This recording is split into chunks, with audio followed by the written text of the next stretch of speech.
Life isn't perfect, and neither are we. Nope. But we know how to face our fears And have some fun. and talk about all the messiest things of life. Like the messiest things. Get connected to yourself, get connected to others, and get connected to the life right in front of you. This is The Connected Life with Justin and Abby. That's me. That's you. And you. One of my favorite things about recording this video podcast is that you got inspired. You got mug inspired? Yeah, I got inspired for mugs. Props. Yeah. Just one of the many props I'm going to be adding to this room. Different mugs every time. Mm-hmm. And what do you have today? Well, this is interesting because I teed up the mugs for today, and You picked them. Yep. I purposely gave you Mr. Rogers. Oh. And I have Scott's Tots. Which I think is what we were talking with our camera guy, Brian, about this. Mm-hmm. I think that's one of the worst episodes of The Office. It's so terribly awkward. Like the level of triggering disappointment in every child in the classroom. It's so hard to watch. If you graduate high school, I will send you all to college free. It's so horrible. But I thought I was going to be a millionaire by then. I know. It's so bad. But here's a battery for each of you, a free battery for a computer. It's very true. It's definitely in stark contrast to Mr. Rogers, isn't it? Oh, yeah. Yeah. It's a beautiful day in the neighborhood. A beautiful day in the neighborhood. Would you be mine? I would be yours. Mm-hmm. Would you be one of my tots? No. For multiple reasons. You sicko. Oh my gosh. It's good to see you today. Is it? Well, I'm speaking it into existence. I heard, that somebody's a grumpy Gus. Well, I don't think I'm a Gus. A grumpy gal. A grumpy gal. A grumpy gal. I'm a grumpy gal. You're a grumpy gal. I'm a grumpy gal. Is somebody a little triggered today? Yeah. Yeah, what's happening inside of you? I'm a real trigger fest. And we don't really know if this will be a podcast, but we need to record this podcast. Yeah. Because of some scheduling issues. Yeah, but it's experimental. There's a lot that we could do. Yeah, we're going to talk about many things, but we're going to start with the fact that I am stuck in a freeze trigger. Yeah. Genuinely, like, all jokes aside. Were there jokes so far? I mean, Scott's Tots, being playful. Oh, okay. I do want to connect in. Oh. And I want to know what your feelings going on inside of you. Like when you're talking about freezing, what's happening inside of you? Yeah, when I'm in freeze, it's like there's concrete inside or like quicksand, and I don't want to move and I don't want to do anything. Like right now, what I could do is I could go home and watch TV for 20 hours. And just scroll on your phone. I probably wouldn't scroll on my phone. I probably wouldn't even watch the TV. Like I'm not, like even earlier I was working and I was pinging. Like freeze is like, I feel so stuck on the inside. It's like if you saw inside of me, I'd be like, I'm trapped. But then also I'm ping ponging. Like I'm dissociated enough that I'm just jumping around. So like I had a conversation earlier with a friend and I had to ask multiple times what we were talking about. Right. Because you were so gridlocked and overwhelmed with the trap inside that you were there, but you weren't. Yeah. Or I'm so consumed with my own trigger that I keep missing what's happening. When you're talking about it in this moment, what are you feeling? Are you feeling the pinging, or are you like, oh, I can be present discussing it? I feel probably a little bit of both. I feel like a little bit present in discussing it, and I could feel it when I was talking about it. Right. So when you're dialoguing about it, like do you feel like you're exiting out of your head? Is that kind of, just so I understand? Like, which part? I don't know what you're saying. Well, when you were talking about it, you said there was a part where pinging, I could remember what it felt like in my body to ping. And when I was talking about being in freeze, I could feel the freeze. Is that what you're asking? Sure. Okay. Sure. I'm just trying to better understand you. Do you feel like when you go into freeze that you feel scared? Yeah. Is there a lot of fear that feels like it's overwhelming? Is that any of that fear? Do you feel safe sharing any of that right now? Like what that fear is, or? I mean, probably when I get to, most of the time when I hit PTSD triggers, it's like panic that I'm not going to be okay. Like there's lots of different panics. I have like probably 5 different panics, but if you were to get at the overall summary of all of them, it's like, I'm not going to be okay. Yeah. Sometimes when you're getting ready to go on a trip, and we just got back from a trip that was long, and there were so my uncle died, and then I came back, and then like a week later I went on 2 back-to-back trips. Yeah. And both of those had PTSD triggers in them, and my uncle also was a part of that. Like he was like a real, sometimes for me PTSD is looking at a little bit of like my own ability to feel a sense of safety inside my own body. Yeah. And sometimes attachment trauma can really trigger that.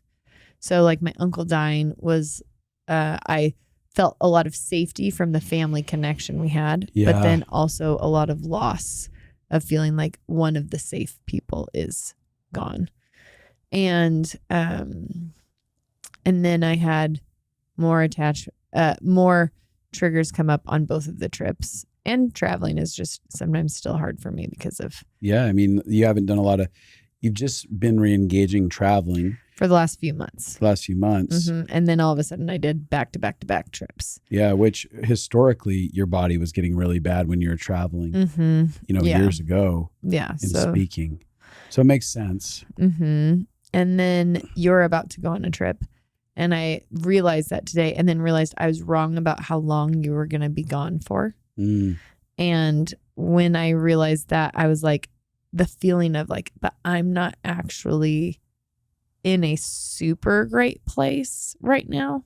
And the thought of you being gone while I'm also not, like, sometimes just having a steady person that I like, because aloneness is so connected to my PTSD. Yeah. And so the thought of being alone for the whole time you're gone. And I'd like reached out to a friend to try to get them to come stay, and they couldn't. I reached out to several friends to try to get them to come stay. And I think it was just like, then I feel the thought, I was like, well, should I go hang out with like a friend? Should I travel? But then I felt overwhelmed by that. Right. Because I already feel overwhelmed by the amount that I've traveled.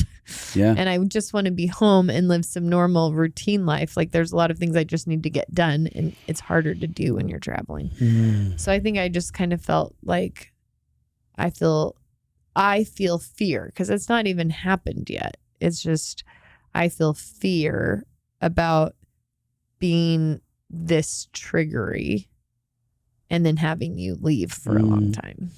So you're bracing. You're like, when you say you feel fear about that happening, you're like bracing for me going away, and almost like, it sounds like either almost like you're bracing to drown or for a mountain to come crashing down on you. Does that feel true to you at all? Or? Well, yeah, I think like I'm already, like last night, I was already having tons of anxiety in the middle of the night. And about me leaving, or no, just anxiety, just in general. Yeah. And so then I like, one of the ways that I can ground in situations like that is like, there's a body next to me that is safe and is steady, and that doesn't fix it. Like it still was what it was. But I'd like to mention, for my own sake of being understood, that the same week I found out that my uncle was dying, my trauma counselor that I've had for 2 years freaked out on me. Yeah. In such a dramatic way that we had to end the relationship. You had to get involved. You ended up stopping. Yeah, no, there was a meeting with them. Legitimate problem. It wasn't like. Yeah, and it wasn't that it it wasn't like this huge long process. It was No. like within 2 weeks, it got very dramatic how he was interacting with me. And that was a counselor that you'd worked with for 2 years. I think. And I'd made a lot of progress with PTSD. And it was a place where you felt really safe. And I knew if I get really triggered, I do have this place where I can go settle. And so I think like that alongside of my uncle and alongside of several other things. I'm not even mentioning several of the other things, but can I add to this? Sure. Because I think that this is, I mean, it's very vulnerable. Obviously, there's a lot of like, not only vulnerability happening, but I can see a lot of you putting your hands over yourself and protecting. And that's reasonable because when I look at, when we go back to when your mom almost died and you found her, like that was the beginning of stability shattering, right? It was, okay, now my parents are going to get a divorce and this is falling apart. Now I'm left to take care of my mom. And now I'm losing certain people in my life. On the back end of that trip, there was pain in some relationships and stability was breaking. Well, yeah. I mean, like, I feel like I never explain it on the podcast what happened because it would be the entire episode and it would be too. But there was so many back to back traumas. Yeah.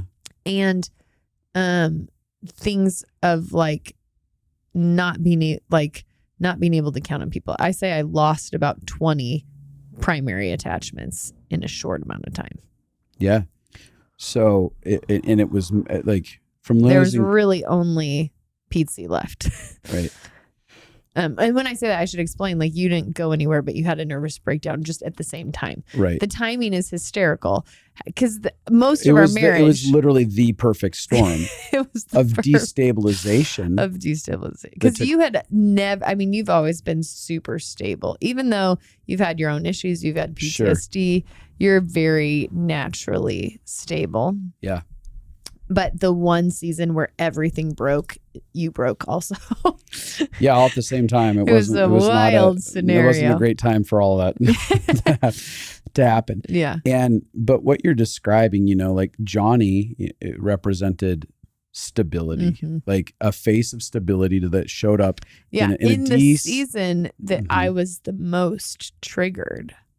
Like it was like in the season where I lost everything, he showed up. And was like one of the only stabilizing things like that came. Yeah. And then you immediately went from that into a trip with relationship, friend scenarios, which all went fine, but it was like very reminiscent. There's lots of flashbacks. There's a lot of this month has been a lot of flashbacks. Then I just got done speaking for one of the first, like I've tried a couple, like this was for the second time I've spoken. Yeah. Like actually, like I shared once at a thing, but actually got invited for a service. Speaking on a stage. So the second time since I got PTSD and I spoke and I went into like flashbacks while speaking. And so it was pretty, like, it wasn't fun speaking, which I just thought it was going to be. Like, my expectation was this is going to be like easy. It was with a group of people that I love and that I feel safe with. And so I thought this is like the perfect on-ramp. But I just had a lot of like, there's been enough things in the last 2 months. And we're not even mentioning like 5 of the hard things. Totally. But there's been enough that it's like the flashbacks. And I think there's always, if you've had PTSD, and I've worked so hard to stabilize, like I've been working so hard to get out. Yeah. And so when it feels like there's things that are happening that you don't have choices over, Yeah. Like I didn't choose for my uncle to die right now. I didn't choose for my counselor to freak out on me right now. I didn't choose, I actually didn't even want to choose all the trips that happened. Yeah. They literally, here you go. Oh, I knew I would need Kleenex. Yeah. For them boogies. Anyway, I think, PTSD is a lot about panic, and fear is a lot of, and I know that this is true about PTSD. It's always future or past fear that Right. ends up taking you over. So my fear is I'm scared I'll go back. Because even at starting on my uncle trip, I couldn't sleep through the night. Yeah. So until I had a couple nights where I was able to on the trip that we were just on, but then I am not sleeping again. So that ends up feeling out of control. And when you feel out of control, what you want the most is comfort. And you are probably one of the most comforting parts. So the idea of you leaving when I feel so fragile feels. Yeah. When you're talking, I feel really tender internally towards you. I love you. I feel sad for the places that you feel sad. And I feel immense compassion for the panic that you feel inside of your body about all of this. I mean, one of the things that I can tell is, how do I put this? Let me back up. It just matters to me. Yeah. I'll say this. It matters to me.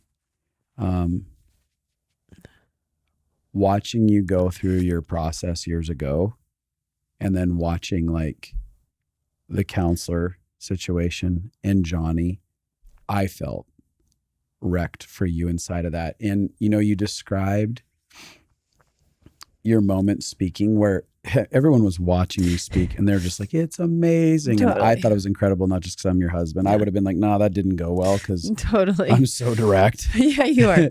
I've been like, train wreck. It was a train wreck, but I love you. Yeah. No, it was really beautiful. No, somebody took the cutest little picture of you. Smiling at you. Yeah. While you're talking. Looking at me. It was cute. Yeah, I was super proud of you.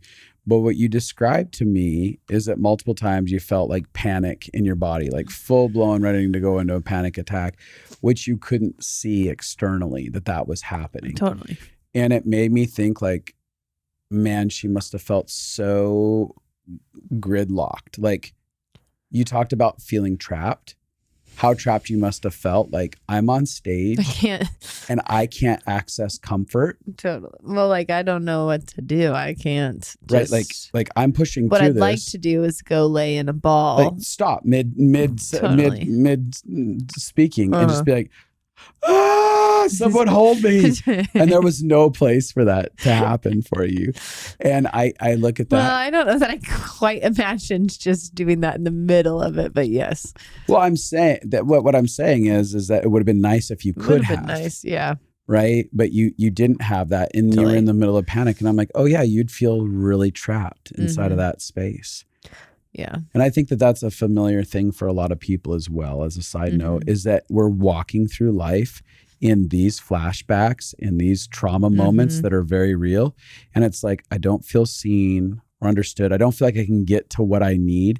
And you use the word comfort, right? And I just wanted to say that is one of the things that we're in desperate need of comfort. And so as you're talking, I'm like, oh man, I'm just longing to comfort you. And I'm sitting here being like, I just want to meet you in this. I think it's brave of you to be like, all right, let's experiment and sit down and let's talk about what's going on inside of me. I don't even think I had the capacity to do something else. That's what I was thinking. I was like, I don't think I have the capacity. Sometimes we get into a subject I'm passionate about. It'll pull me out of a trigger. But I was so locked up. I was like, there's nothing else I could talk about. I'm going to be a walking zombie. And that, one of the reasons I stopped speaking was for that exact reason of like, I don't want to have to pretend to be okay if I'm not okay yet. Which there's a lot of that. It's like there's an expectation once you're gridlocked. Well, when you're speaking, when you're speaking, you gotta speak, especially when you're a preacher.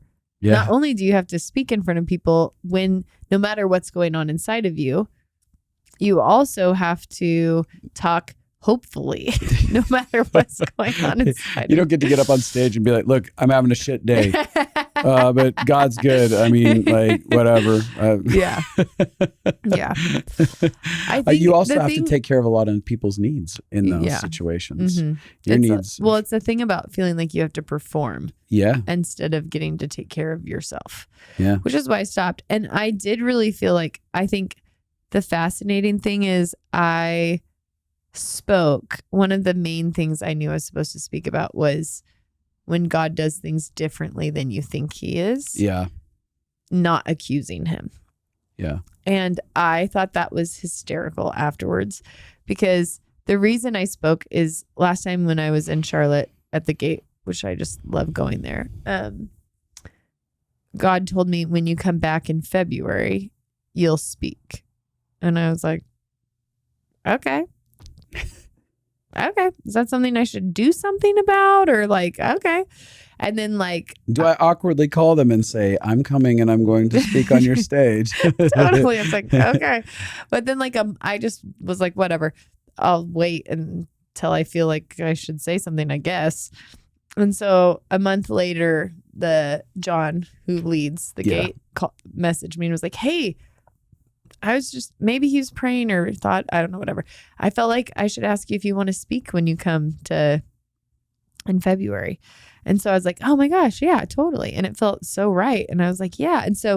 And then I like love that crew out there and feel really supported. And the last time I was there, I shared a little bit and it was like so easy. And I felt so connected to myself and so alive and so like, I was like, I'm back. Like, that's how it felt. Like, yeah. I got this. I'm alive again. Yeah. I love speaking. This is my jam. Yeah. And so I was imagining this time would be the exact same. Yeah. I was like, oh yeah, probably. I'll get there and it'll just like be so easy and fun. And there was like so many funny things that happened before I spoke to throw me off the game. I woke up in the middle of the night sick. And then when I got up, I had thrush, which is an infection in your mouth, which is very uncomfortable. And I hadn't had that for months and I actually got it under control after that pretty fast. So it was like mostly just the day I spoke, I had thrush. Mm-hmm. And then, my speaking outfit is either lost forever or like, I don't know where it went. So I didn't have I didn't know what to wear. And then my notes got lost in a thing. And then like, it was like thing after thing after thing. So by the time I got to speak, that was like just the beginning part of my morning, but there was probably 5 other things. And anyway, my point is what we have to do is be careful with the meaning we assign. And that's what I'm struggling with, because the meaning I want to assign is, see, I'm still too broken to move forward. And that feels like really sad. The idea of like, oh, see, like, now it was a perfect storm and I didn't like run off stage and it didn't traumatize me. Like it didn't send me into a bigger thing. But the voice is haunting you. The in that voice was like, see, you're too broken. Like you thought you were starting to get like your sea legs under you, but you're not. Like this is like taking you back and regressing you back. And I think if you've gone through something like PTSD, your worst thing is going backwards. It's terrifying. Yeah. Yeah. Especially in I went through my extreme panic attack season and I would almost go into a panic attack thinking about going back into panic attacks. Totally. And that it could spiral me out, because it is such a tormenting experience to have the pain of trauma be surfaced in a really intense way where we feel out of control to get the comfort that we need. And so it makes sense that you probably feel really, really, really scared of some weird relapse of getting lost into something that felt really horrible. Yeah. It's such a tricky process. I love kind of talking about this while it's happening because we work with emotional health and everybody goes through this. Yeah. My counselor talks about it being the expand, contract process of healing. She's like, you expand, you like grow new skills, you get more comfortable in your own skin, you recognize your triggers more, you have a voice more, and then a contraction happens in your life where you feel scared or little again, or you remember or you feel too triggered or whatever. And she's like, the healing process is a constant expand, contract, expand, contract. So she's like, after you grow, be prepared that there will be a contract. And I chose to think of the Sunday because I think, again, the meaning we assign to a situation affects how we emotionally feel about it. Yeah. So what I wanted to do is I wanted to blame God. I wanted to be like, you knew all the things long before everything happened in December and January. You knew what would be happening. And you wanted me to speak knowing this? Like, you're cruel. Like, that's it's so easy to want to blame God. It's so awesome. I spoke on not blaming God. Like, that's one of the best things about being a preacher is I often am convicted by my own words. But I chose not to define it as that. I chose to define it as this showed me that even if I get hella triggered, I can still be okay on stage. Yeah. Like, that's what I walked away with. I walked away with like, okay, in a worst case scenario, because what I didn't mention is right before I went up to speak, they prayed for me for like an hour, which was wonderful. But that time opened up all these PTSD triggers, all these flashbacks, all these memories. You went on stage with an open file folder of like, I was just looking unintentionally at all of this stuff. And I didn't even mean to. It just it just happened to surface. Yep. Mm-hmm. And you were getting love in, I'm sure. Oh yeah, it was great. That actually time was very wonderful. It's just that I went right from that into it. Yeah. Anyway, my point is I can look at it and be like, wow, that was an extreme amount of circumstances that led to how panicked I felt. And I still made it through. And even like talking through it with people and being like, and people still loved me afterwards. Because a lot of panic is like that fear of things blowing up because I make a mistake or something. Yeah. And so like being like, okay, well, I did panic and I didn't feel on my most best self, and people still loved me. And the truth is, it would have been okay if you went and ran off stage screaming and just ran out. People might have judged it. She has a demon. She was crazy. Yeah, totally. Totally. And it would have been still okay. And the worst case scenario would have been like people were confused at what happened, and maybe they would have scrubbed your video off their live stream. Yeah, they're like, man, the power went out. Crazy. We should probably take that down. But it is one of those things where I appreciate you being able to process in real time on this. I think that one of the beliefs that we have as human beings is that we have to arrive at a certain point to make a lasting impact, to let our lives shine as a beacon of hope, or to, I don't know, like for my life to matter. Like I just have to arrive someplace. And there's this lie that people have arrived because they won't be present with the current thing that's going on. Like honestly, you probably wouldn't have any of these emotions from the weekend if you were compartmentalized. Yeah. Right? Because I used to do that so well. Totally. And you're like, I'm happy, Abby. Not all the time, But you could totally do that and live inside of that space and ignore it, live in denial. And that's something that I will say it's easier to do that when you're not on your period. truth. You're on your That was the secret option C that happened this week on the speaking thing too. And it was just like, oh, there's no hope.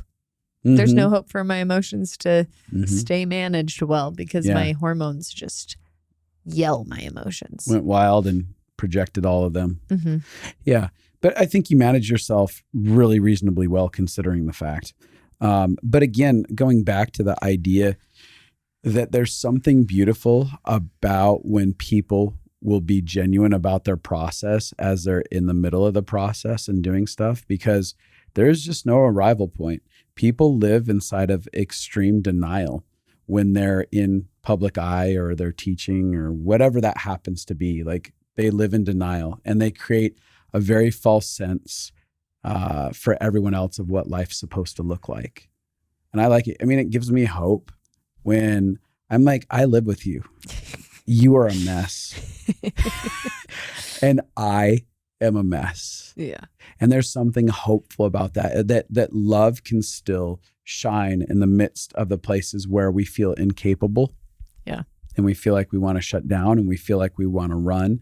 But that love can still shine in the midst of that. Well, and honestly, that is what like heals and transforms you from the past. Like I've felt that like there's been so many crazy circumstances that have happened this year. And the reason I haven't felt like it's fully dragged me back is because I've been really loved well by some people. And when you're loved well through hard things, it actually builds resilience. It does. But that the key in that is that you've kept transparent. Yeah. Like your vulnerability of being like, I'm in need right here over and over again has been the on-ramp to love making its way into your heart. I know that for me, for years, I was like, I got this. I'm good. I can do it all alone. I'm going to be big. I'm going to be stable and I'm going to be the most powerful person in the room right now. And I've told myself no one can help me anyways, even if I do let them all in. And it was a very lonely experience. Mm-hmm. And I missed out on a tremendous amount of love I could have been receiving along the way, because the truth is I don't know of any person that's felt like I'm a giant burden for everything that I've shared. Totally. I've only encountered people being like, oh my gosh, it was a gift to get to show up to you. Mm-hmm. For you. I mean, and it was a gift to get to participate in your story and hear more about it. And people who have treated my tears as a holy ground. Yeah. I think one of the things I struggle with, not all the time, actually, probably just right now, which so what I would describe about PTSD is I'm currently in a flashback, which means I'm having all of the emotions from the events that happened as if they were happening now, even though they're not happening now.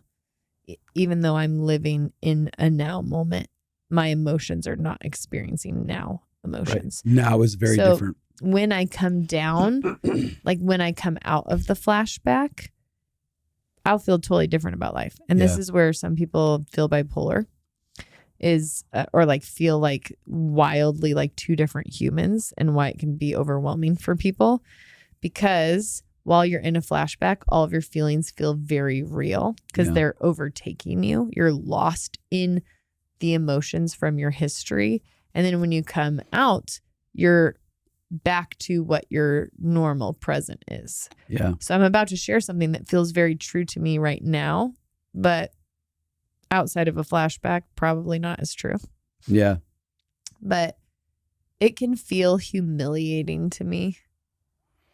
I think I've never felt more humiliated than PTSD, because I have always been in control. Like I can do the right thing. I can say the right thing. I can compartmentalize. Like I have always been able to be in control. Yeah. And PTSD is like, you don't have control. And so right. I think the humiliating thing is like how many times I have to text all of my crew and be like, I'm in an episode again. please pray. Or like I'm in an episode again. Like sometimes I just am letting people know because that helps stabilize, is to feel like people are with me through it. But the amount of times that it happens, like you want to just be over it. Yeah. And for me, I had compound trauma. So the problem is, I don't think it takes everybody as long as it's taking me to get out of trauma, but I had about 10 different kinds of trauma that all happened at once. And so it's like we have to feel safe enough to be able to look at one piece, and then we have to feel safe enough to be able to look at another piece. And so it's just a slow process because my body took all of them together and intertwined them all.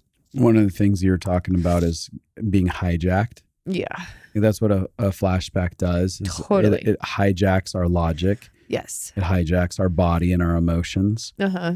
And Pete Walker. So like my logic will be like, it's fine to be messy and I can take as long as I need to be on my process. But in a flashback, all I feel is like how broken I am and how much shame I have that I'm still in it. Yeah. And Pete Walker in the book Complex PTSD From Surviving to Thriving talks Which about is a great book. Yeah, he talks about abandonment melanges. Mm-hmm. Melange. And And he talks about going into an abandonment melange, which is like an hijacking of your entire being and feeling like, I'm describing it in my own words, but it's like this sense that I am all alone. It's where all of this flashback overtakes. And it's like, I'm alone. There's nothing I can do inside of this circumstance. All love is being removed from me in this moment because we feel the immensity from those flashbacks of the shame that was in them and the judgment that was inside of them. Or the fear, abandonment, or the betrayals. And it's all firing on all cylinders all at once. Yeah, it feels like abandonment melanges actually gave me a good, like, that helped me an understand awareness. An awareness.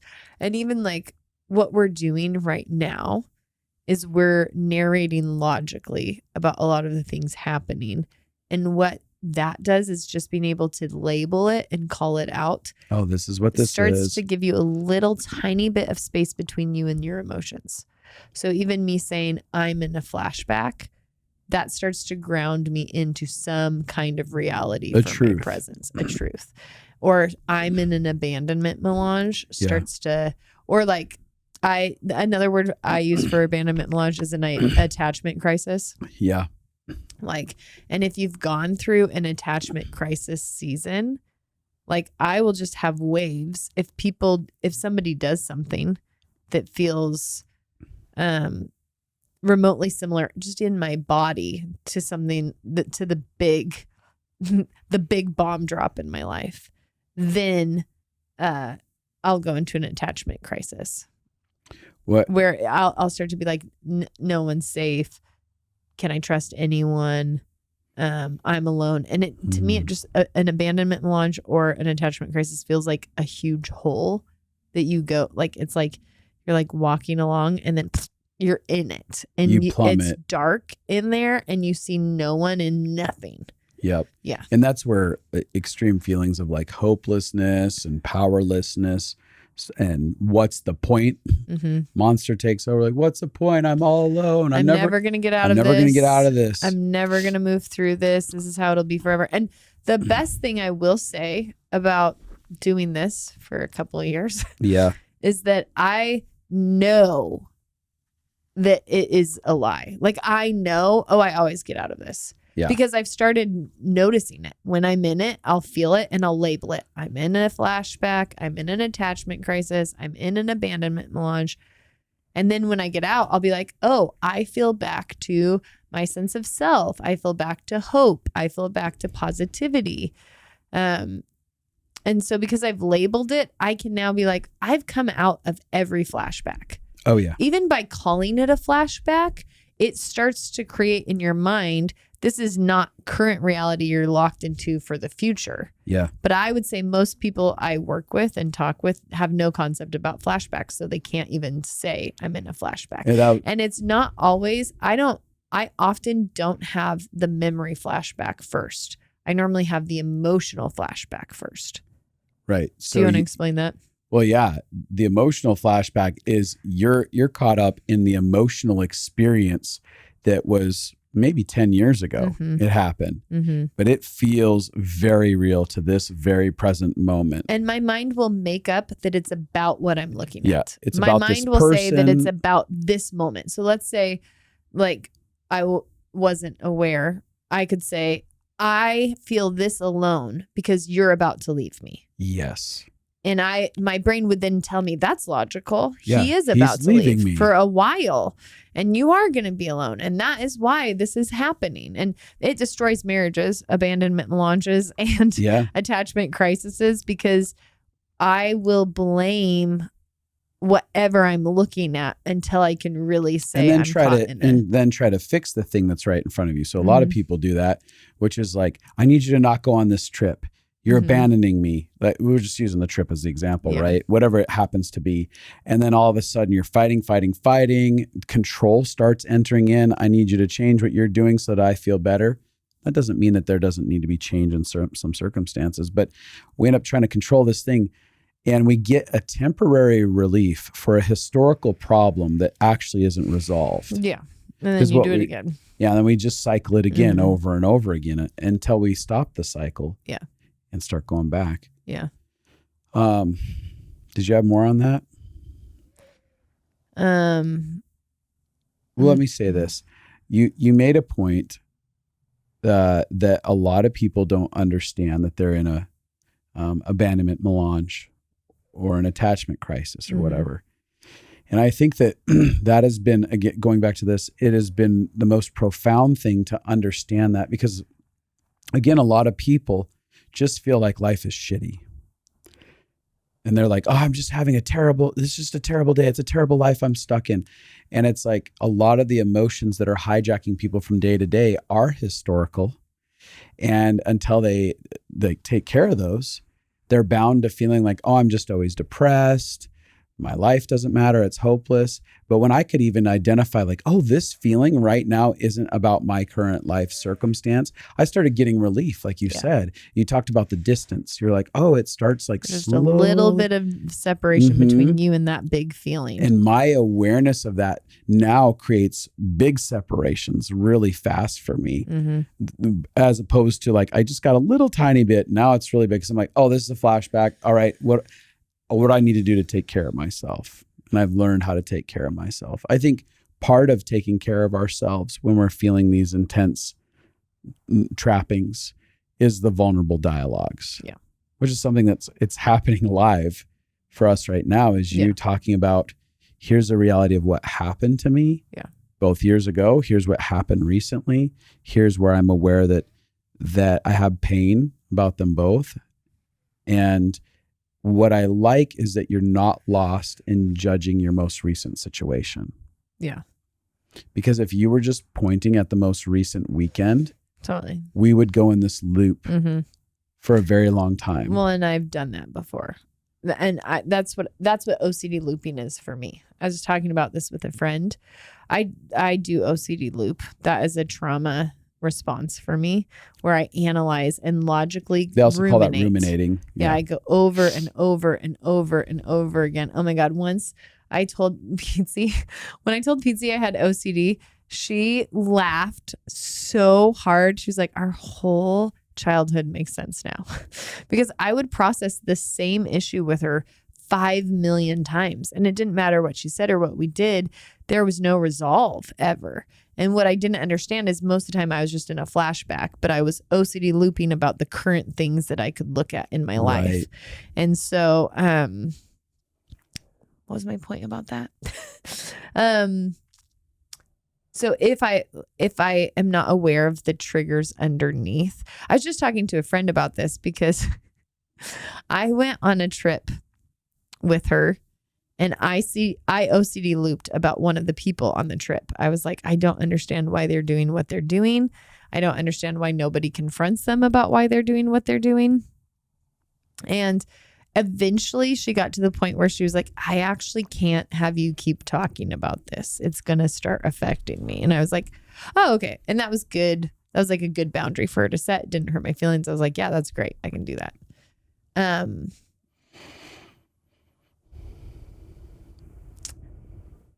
But I just called her because I had realized I had a memory come up and I was like, oh, that person reminds me of this thing that happened.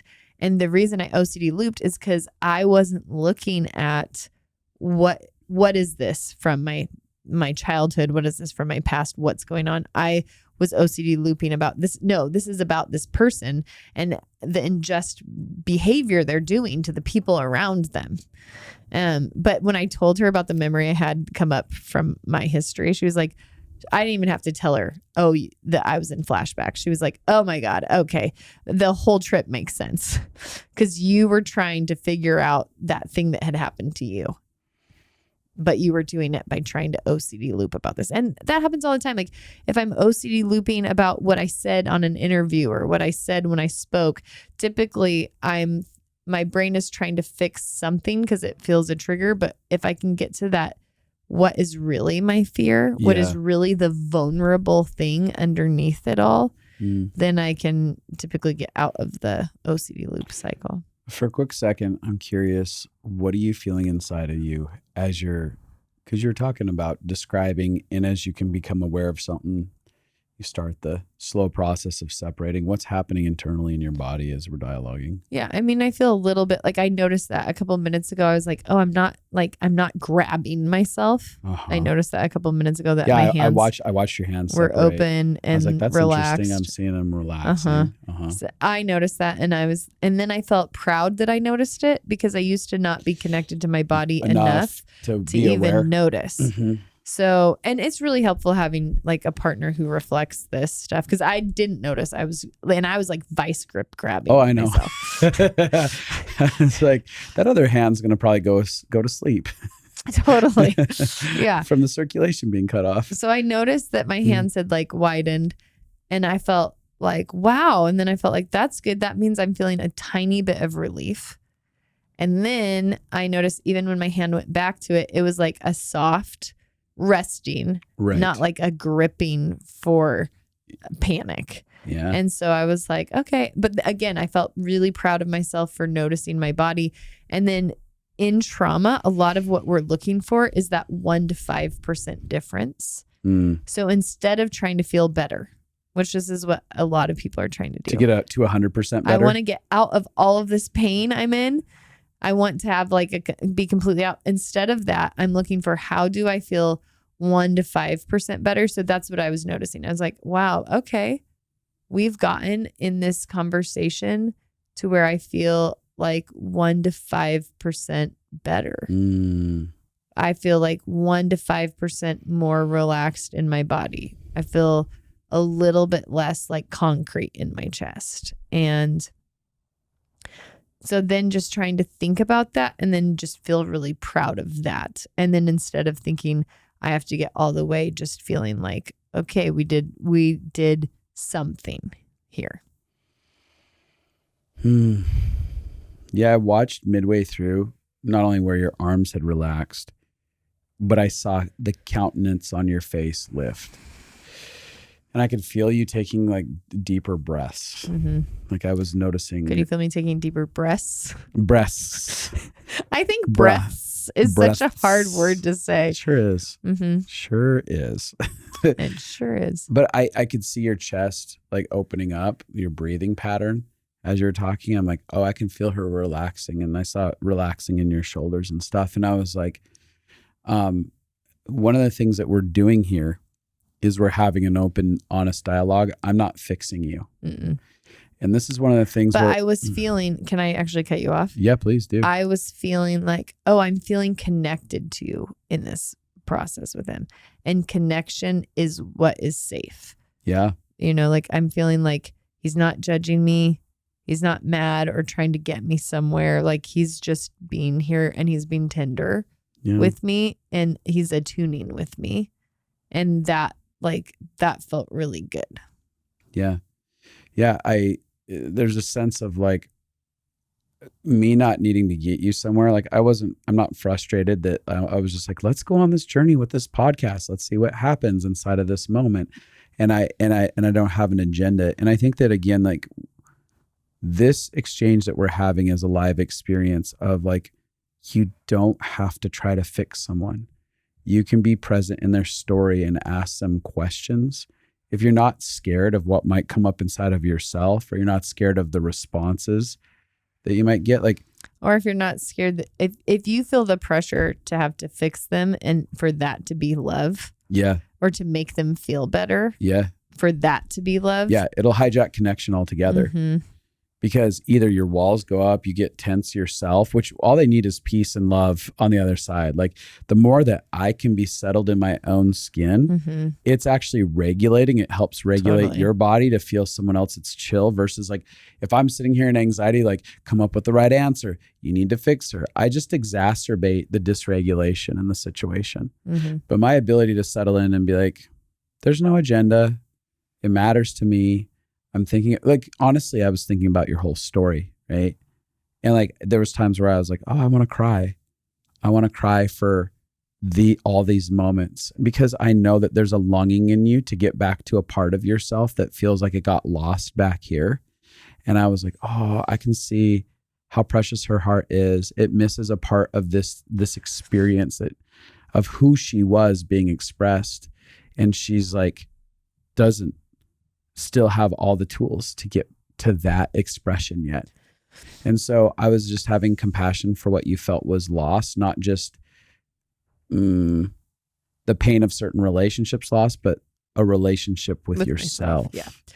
Well, and PTSD is actually that you can't get safe within yourself. That you struggle to get safe.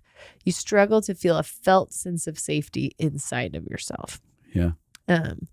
And for me, it disconnected. You know, I had worked so hard on having a healthy relationship with myself. And the PTSD like ripped that a little bit apart.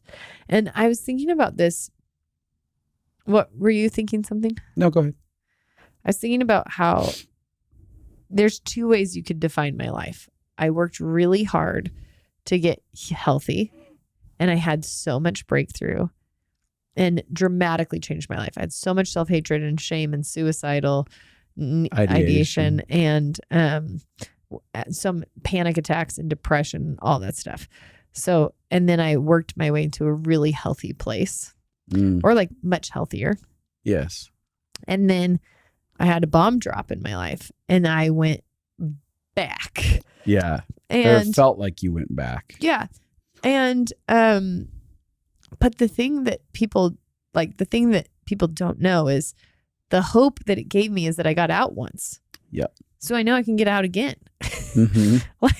Like that doesn't actually feel cruel. It actually feels like, thank God I know that there's a map. I have a stand. I know you can get out of this. Yep.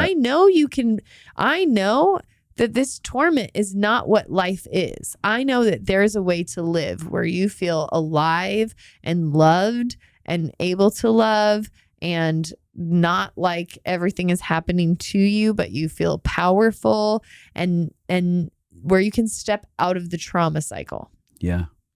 So that feels so hopeful to me to know that like I'm headed that direction. Yeah. I think it's beautiful because like when I look at the history of what we have cultivated in our own personal lives, like you're basically saying like, look, we created a toolbox for future disasters. Yeah. You start to feel more resilient. I do feel more resilient. I have more tools to handle more things. And I'm not concerned that the trauma I went through, the bomb drop, will ever happen again because it was such a cluster of crazy bad circumstances all happening at once. Logically, I'm not afraid that it'll happen again. Probably my body still has fear of that. Correct. Yeah. And that's something that you can get out of because like, again, like you said, you've had a history of cultivating, seeing repair inside of your life. And so you have the momentum of all of your history to be able to take into this circumstance and continue the momentum forward, which you've already immensely come out of so much of where you had been at. Yeah. So it's like, yeah, these momentary flashbacks They're here for the moment, and then you're able to process through it. You're aware of what's going on inside of it. And so there's an immense amount of hope, even when it feels totally hopeless in the right in the moment. Yeah. And that's something that I think that we as human beings have to realize. Like, I know far too many people that when they feel like there's a relapse happening, that all hope is lost, that they've lost all ground that they've gained, all momentum. I'm like, no, it's not true. Yeah. It makes it like once you've climbed up the mountain, you can hike it again easier. Yeah. And faster oftentimes. Yeah. Because you understand the mountain, you have resilience in your legs and your body and stuff like that. I also think becoming trauma informed really changed our lives. It did. And I'm really thankful for that. Very much so. And I do often try to think through what I'm thankful for about this. And I have never felt like I understand why people do things they do more than I do now. Right. And have such deep compassion. Like, I've had to remove judgment from myself. It eradicates a lot of judgment, right? And then what that's done is help me remove judgment from others. Right. Because it brings a deep sense, like going through this puts a spotlight on your humanity.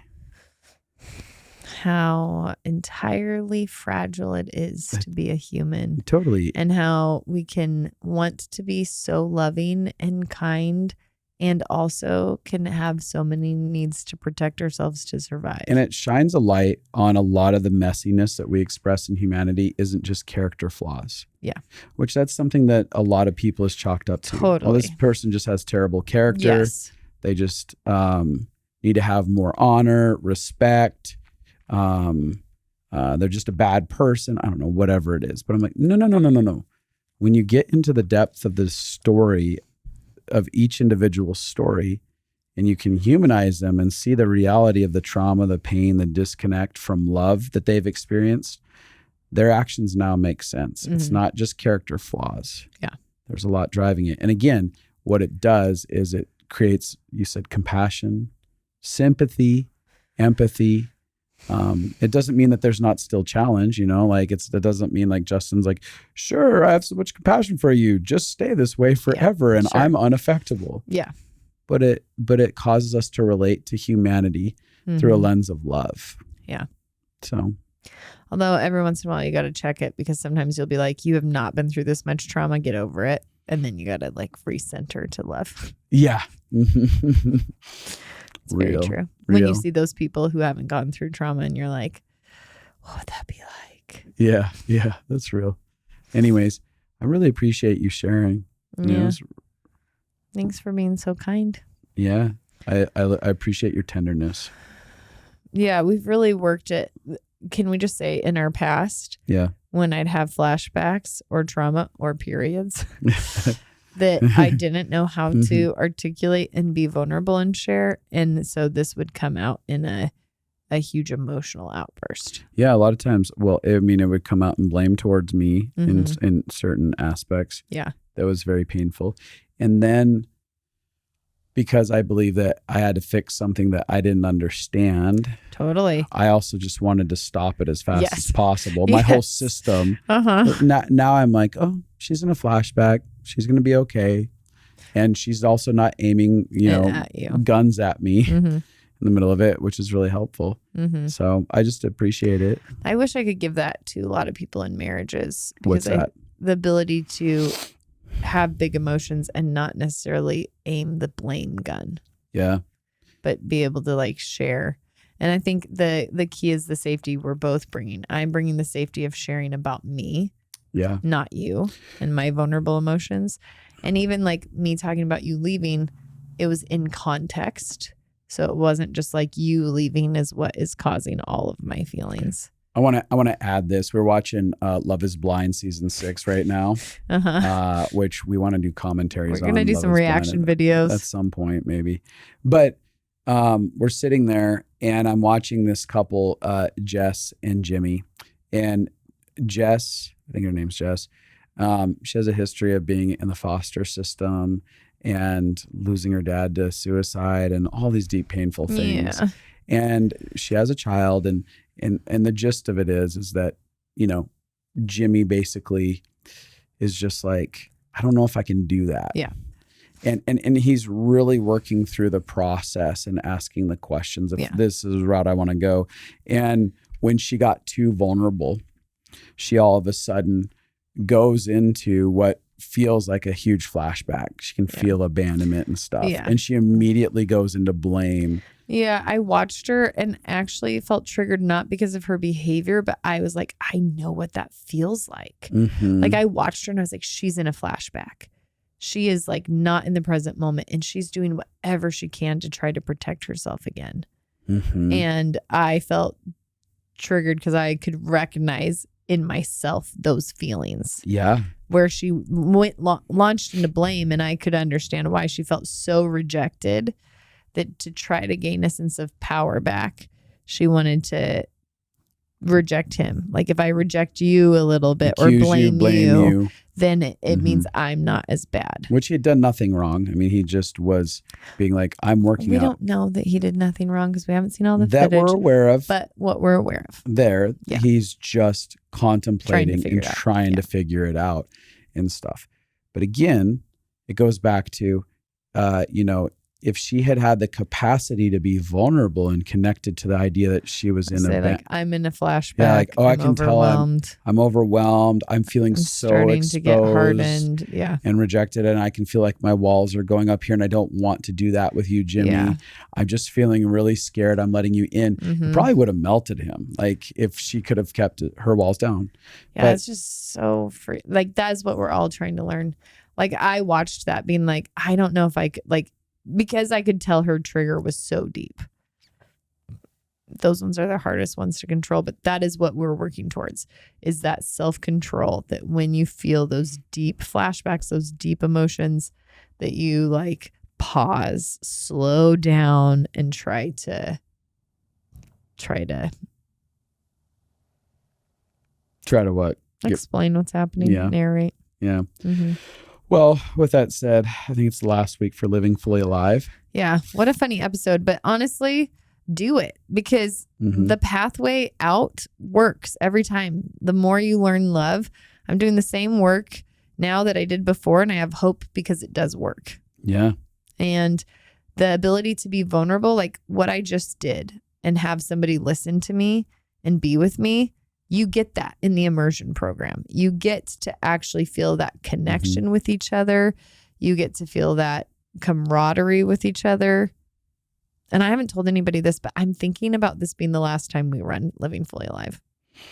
Yeah, I'm kind of thinking that myself. Yeah. It's funny that you're thinking the same thing. And so maybe this last year for that. Yeah, I was thinking that. So if you want to do it, it's really the course we did to create the fundamentals of humanity, like learning about your operating system, the forces driving your life, how to know what's going on inside of you, how to get your power back, how to get your voice back, how to be with people and not just try to fix people. Yeah. We share a lot about shattering shame, breaking out of control, getting out of codependency. Like it covers all of the things we think if you're going to work with humans or if you want to learn about yourself. Yeah. It's the original entry course we made to our life consulting masterclass. It was like for people who want to work with people, this is where you should start. Yeah. And we've had thousands of people do it and they've loved it. Yeah. But I feel some big changes coming up for our future. So if you want to get in on it, this year is it. You got to do it now. I got to get my stretch on. Possibly the last time ever. You can go to Justin and Abby. That's abi.com if you want to check out Living Fully Alive. And here's a little story from somebody sharing about what it was like for them. Yeah. And also, thanks for sharing yourself here today, Abs. Thanks for being my friend. I love you.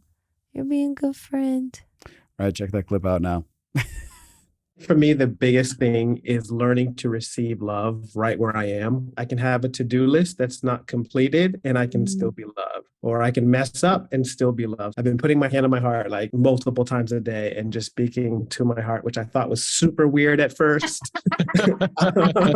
So I've kind of gotten used to it. First, I take the time to feel what I'm feeling, then try to validate what I'm feeling at that moment. Okay, right now, I do not feel enough. I deserve love right here. I deserve love now. I am loved. It's finally sticking where I'm believing myself and actually receiving it. So that's huge. Come on. Yeah. I am tearing up listening to you share because you're just reparenting, even just giving your heart room to have a voice. Yeah. I think that that is one of the greatest acts of retaliation against darkness. We are standing in direct opposition to the very thing that wants to see destruction over our lives. When we're like, I will not agree with that destruction. I'm actually beautifully and wonderfully made. I was made in and through love. I am worthy of love right now in this moment. I mean, that is so deeply impactful, and it begins such a enormous liberation process.